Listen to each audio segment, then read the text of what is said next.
জমিতে এবার আলুর ফলন ভালোই হয়েছে, তাই না?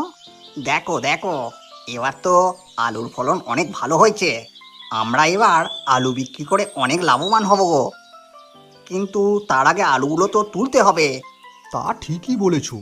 এবার আলুর ফলন দেখে মনে হচ্ছে বেশ ভালোই টাকা পয়সা পাবো।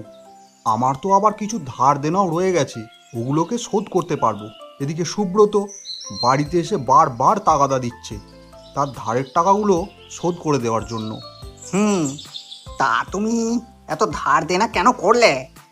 তোমার তো কিছু জমানো টাকা ছিল, তাই দিয়েই তো আমরা দুজন আলু চাষ করলাম। তা করেছি বটে, কিন্তু তাও আমার তো পরিবারে আরও অনেক লোকজন আছে, সেখানে বেশ কিছু ঝামেলা ছিল, সেগুলোকে মেটাতে গিয়েই ধার করতে হয়। তা যাই হোক, দেখা যাক এবার কি হয়। আমি বরং রনি আর সুব্রতকে বলে রাখি আমরা দুজন সাথে থাকবো, সেই সাথে ওদেরকেও জমিতে আলুগুলো তুলতে সাহায্য করতে বলবো।